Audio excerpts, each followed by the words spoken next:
I just really want my face to be on slam review mode. I don't care what the judges say. I don't know right France.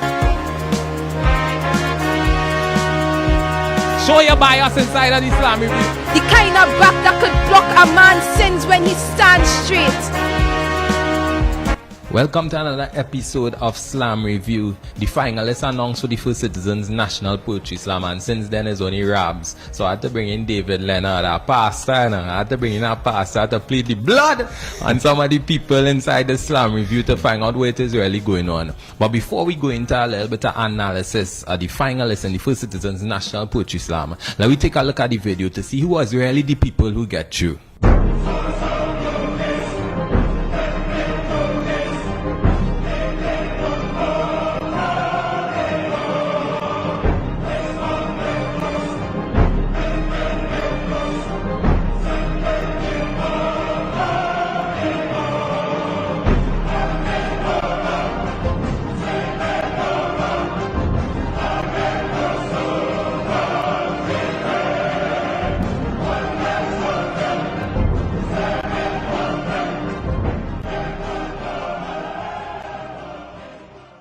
Alright, David, welcome to the Slam Review. David is a two-time semi-finalist at the First Citizens National Poetry Slam. David, who were you surprised by?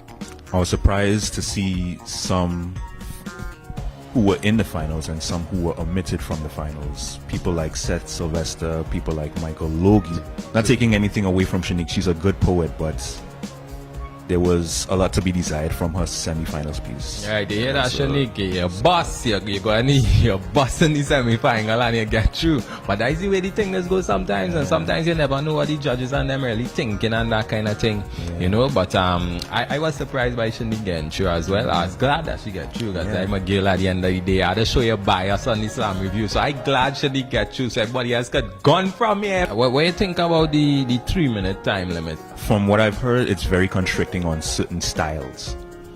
You hear people like Akil and Idris, they need more time to build their story. Akil Wallace had something very interesting to say about the time limit. So let's look at this Akil Wallace interview here and see what he said. What do you think about the 3-minute time limit? It was hard, boy. Real tough.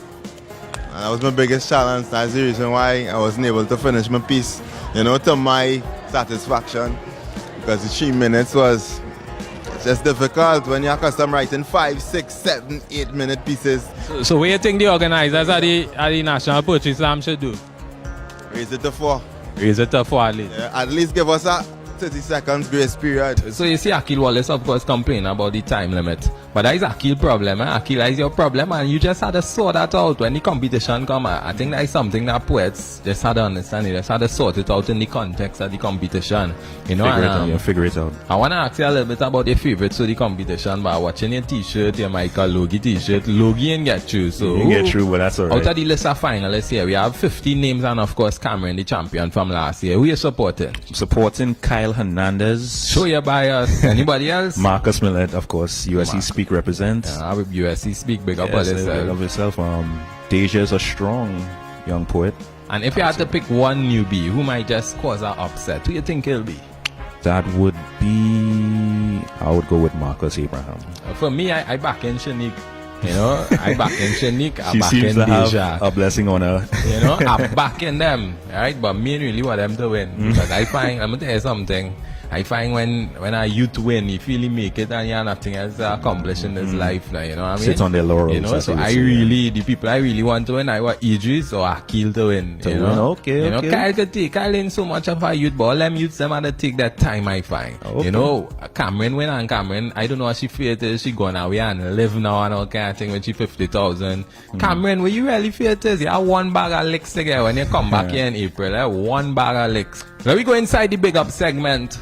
And today we bigging up all the volunteers for semi-final 1 and semi-final 2 and the audition phase. You know, the First Citizens National Poetry Slam is nothing without these magnificent volunteers. So we have a super team. I'm going to call their name Derek Gibbs, David Pierre, Kanika Charles, Quacy John, Sharika Herbert, Diana Lee Harvey, Jenna Roxborough, Ronaldo Mohammed, Rhea Ward, Victor Rapsy, Whitney Punch George, Janice Boyd, Hassan Ali, Kelly Phillip, Janika Perez, Shadil Johnson, Majid Karim.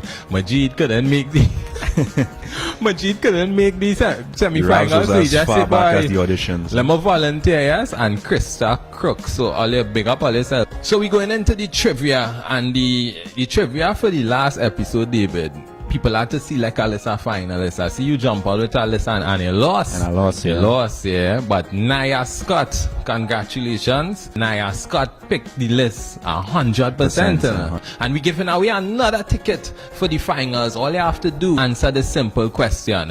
Who was the first person to be interviewed in this season of the Slam Review? So you had to look back at some of them videos and go and check. When you put in your answer, put it in the comments under this original video, and make sure after your answer to use the hashtag FCNPS 2018.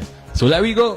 Come down to the finals at Napa on April the 29th. Watch now, get your tickets one time. Tickets just go fast. They think they sell out, and it's going to be a grand experience. David Leonard, thank you for being inside of the Slam Review today. Remember to answer the trivia. We'll see you all at the next episode. This is Slam Review. We out.